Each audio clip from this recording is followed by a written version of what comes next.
ए सागर, ए सागर, आईला हा काय करतोय काय? ए सागर, क्यों सर फोड़ा तुमने? मेरे सर पे ऐसा बोझ है जिसे मैं अपने कंधे पर लेकर चल नहीं पा रहा हूँ। इससे तो तुम्हारी जान भी जा सकती थी। जान ही तो नहीं जा रही है, जितनी मार खाता हूँ उम्र बढ़ती है। ये गधेड़े को इतना भी नहीं पता है कि सर से सलिया नहीं, सलिए से सर फूटता है। वायरस की तरफ फैले पैन।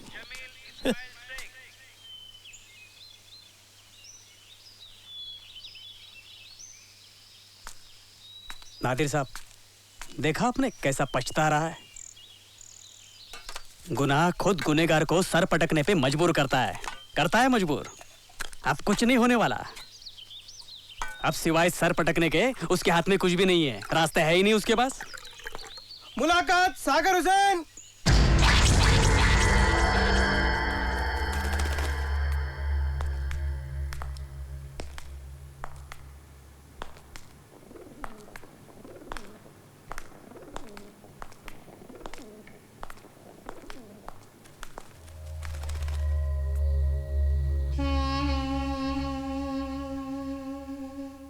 हे जीरे मारो हेलो सांभळो हे जी।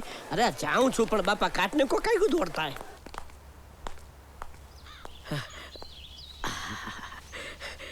जय जलाराम, जय जलाराम।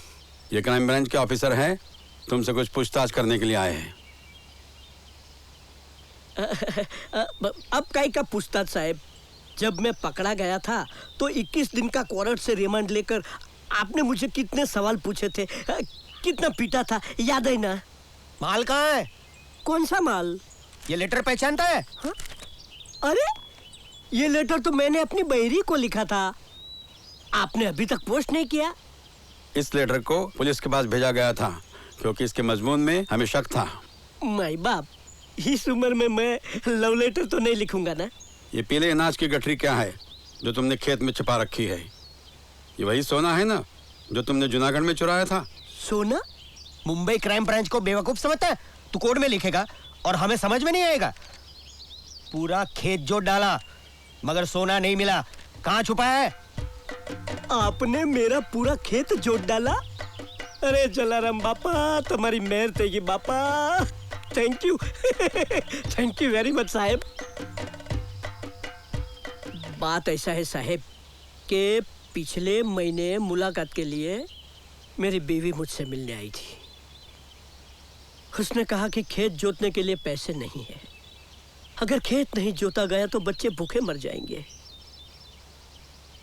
तो मैंने दिमाग लड़ाया। मुझे मालूम था कि जेलर साहब मेरी चिट्ठी पढ़ेंगे, उसे सेंसर करेंगे और सोने की लालच में मेरा पूरा खेत जुतवा देंगे। अबे तेरी तो माइंड योर लैंग्वेज साहब। इस वक्त मैं पुलिस कस्टडी में नहीं हूँ, जेल कस्टडी में हूँ, है ना साहब? एक तो आप कोर्ट की परमिशन के बिना मेरी पूछताछ कर रहे हैं, तो मैं कोर्ट में जाके जज साहब के सामने सारी बात बता दूंगा ना, तो आपकी नौकरी चली जाएगी, है ना? बाकी एक काम आपने बहुत अच्छा किया, मेरा खेत जुतवा दिया। है जीरे मारो हेलो सांभळो हे। चले बंदी, सीनियर का राउंड है, चलो। ये सीनियर का राउंड है, चल अंदर। डंडा पड़ेगा ना बोलने का। सांस भी नहीं लेने देता है। अरे अभी खोल के टाइम नहीं हुआ और बंडी बंडी चालू हो गया। वायरस की तरफ फैले हुए। अरे जाओ देना बाबा, कचरा डोक्याचा भात करतोय। अरे चल चल। हाँ तू जाना, तेरी वायरस वाली खोली में जा रहा हूँ मैं। खुदा हाफिज। खुदा हाफिज।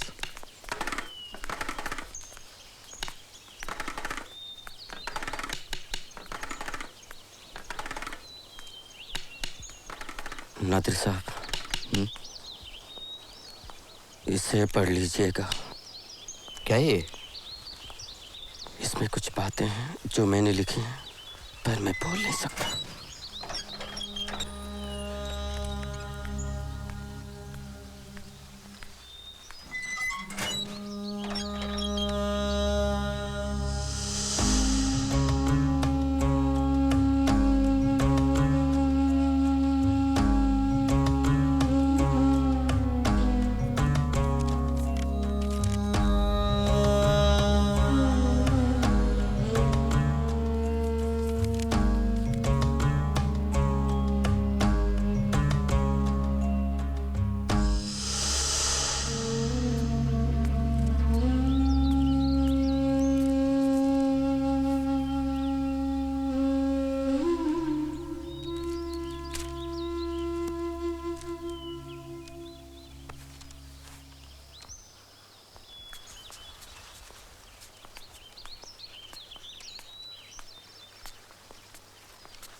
सागर, अरे बैठो ना।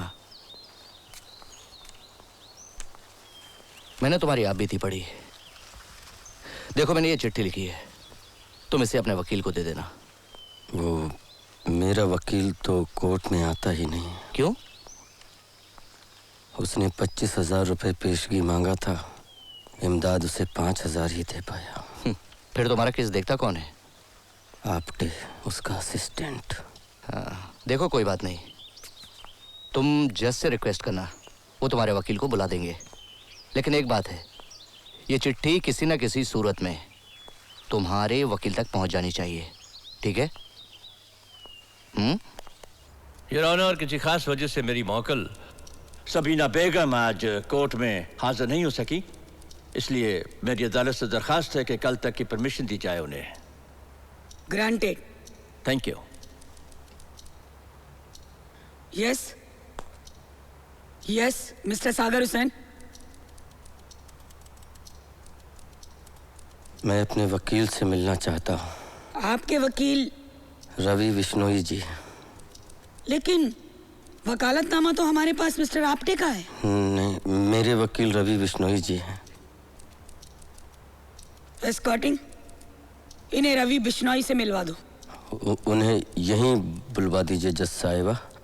इन लोगों को जेल पहुंचाने की बहुत जल्दी होती है, मुझे लेकर सीधे जेल चले जाएंगे। ठीक है, उनसे कहो कि मैं मिलना चाहती हूँ।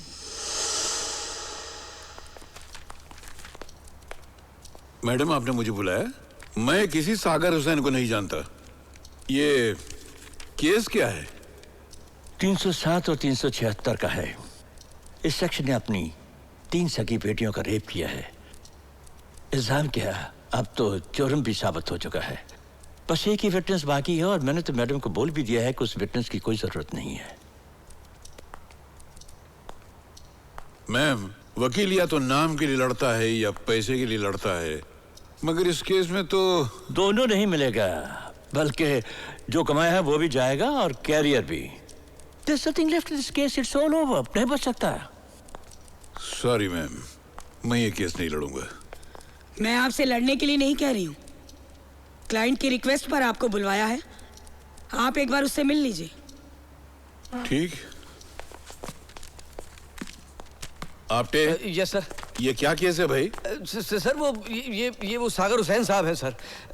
हैं सर, ये दरअसल आपसे केस लड़वाना चाह रहे थे, पैसे नहीं इनके पास, इसलिए मैंने इनको आपके पास आने नहीं दिया सर। आइंदा ऐसी हरकत ना होने पाए। I am sorry sir.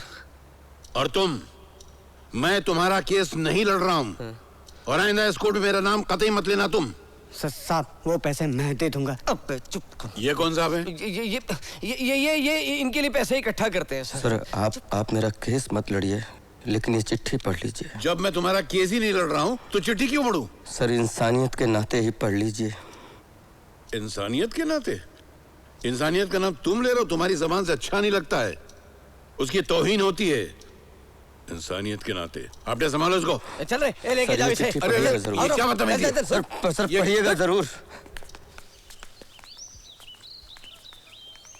मेरा कुछ नहीं होगा। अरे वो देखो, नादिर साहब, अब मेरा कुछ नहीं होगा। सागर, जब कुछ नहीं होता तो समझ लो कि बहुत कुछ होने वाला है। अल्लाह पे भरोसा रखो सागर।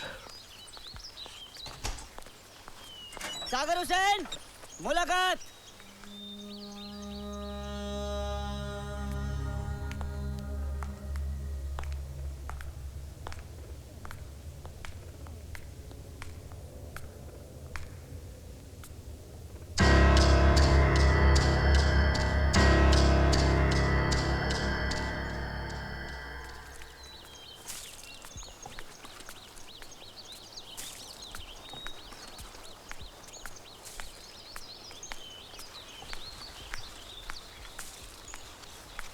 नादिर साहब। हाँ, आओ सागर, बैठो।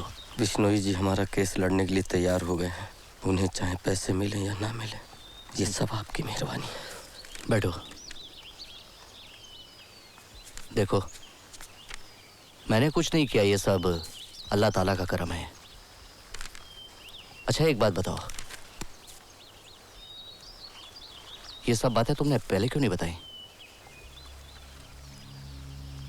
पहले जरूरत नहीं थी और अब जरूरत आ पड़ी है।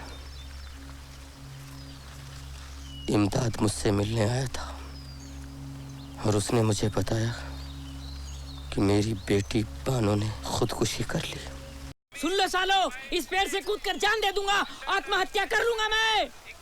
पागल मत बन चंदू, नीचे उतर, उतर नीचे। अबे चुप सालो, 3 साल से मुझे इस जेल में सड़ा रहे हो और कहते हो पागल मत बन। क्या गुनाह क्या है मेरा है?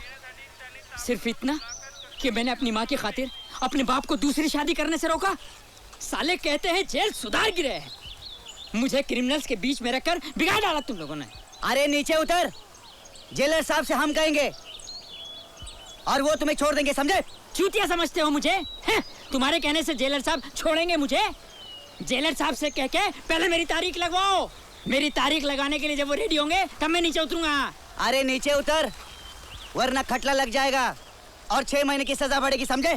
लगने दे, मेरे गुनाह की सजा कितनी होगी? ज्यादा से ज्यादा 6 महीने, खटला लगा तो 6 महीने और, टोटल 1 साल। लेकिन मैं तो यहाँ 3 साल से सड़ रहा हूँ। अरे कुछ भी कर लो, नहीं उतरूंगा मैं। पहले मेरी तारीख लगवाओ तब मैं उतरूंगा। हाँ, ऐसे नहीं उतरेगा। ए, जा तू सीढ़ी लेके आ। वायरस की तरफ पहले बैन। देखा डॉक्टर साहब, एक ये है जिसकी तारीख नहीं पड़ रही है और दूसरा वो है जिसका 1 महीने में डिसीजन आने वाला है। लास्ट विटनेस है ना उसकी बीवी। मिसेस सबीना सागर हुसैन। मैडम, मुझे वकील साहब के पुकारने पर एतराज है।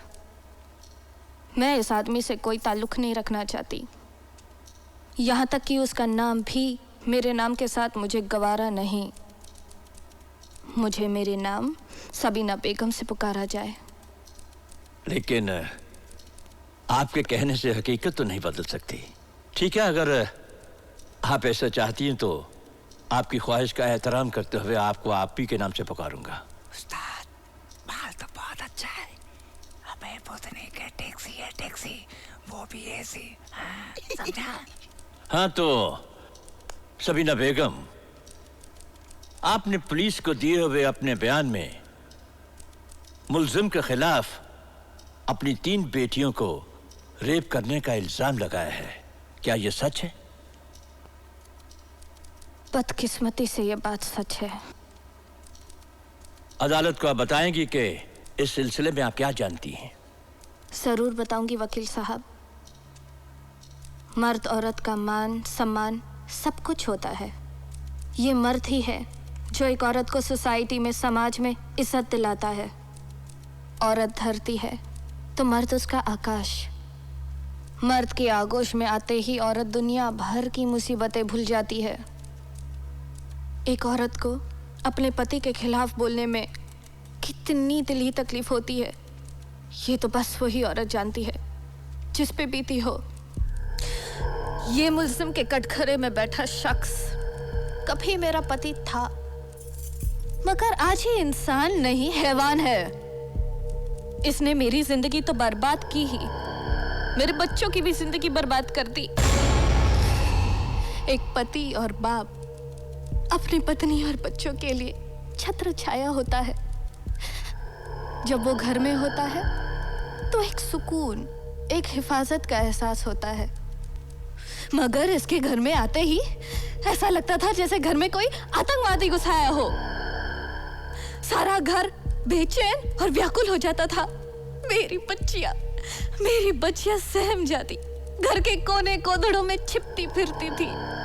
मैडम, इस जलील ने हमें कहीं मुंह दिखाने के काबिल ही नहीं छोड़ा। अपने ही नजरों में गिर गए हैं हम। अगर बाप ऐसा होता है तो खुदा करे दुनिया में कोई भी बाप जिंदा ना रहे, क्योंकि ऐसे नीच और कमीने बाप के होने से तो ना होना अच्छा है।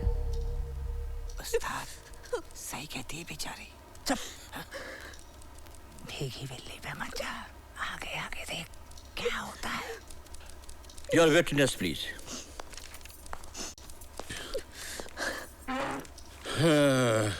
खुदा किसी को ऐसा जालिम बाप और ऐसा जालिम पति न दे। इंसान नहीं, भेड़िया है ये। और कितने दुख की बात है कि एक पत्नी को कोर्ट में खड़े होकर अपने पति के खिलाफ उसके कारनामों के सारे राज उगलने पड़ते हैं। बड़ी दुख की बात है ये, है ना? सबीना बेगम, आप किसी रहमत शेख नाम के आदमी को जानती है? हाँ? नहीं।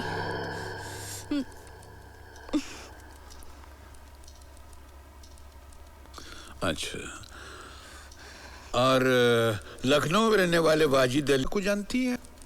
नहीं नहीं। कोई बात नहीं। अच्छा, एक बड़ा आसान सा सवाल करता हूं मैं। सागर हुसैन से शादी करने से पहले भी आप शादीशुदा थी? मैं कुछ समझे नहीं। इसमें न समझ में आने वाली क्या बात है? सागर हुसैन से शादी करने से पहले आप शादीशुदा थी या नहीं? That's all, Your Honor. मेरे मौक्किल सागर हुसैन से शादी करते वक्त सबीना बेगम शादीशुदा थीं। जी, इनके पहले शौहर का नाम है रहमत शेख और इत्तेफाक से वो हजरत इस वक्त कोर्ट में मौजूद हैं। तशरीफ रखिए। और ये रहा इन दोनों का निकाहनामा।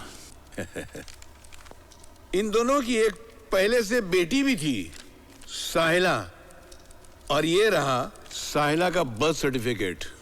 जरा जज साहिबा को दिखा दीजिएगा, नवाजिश होगी।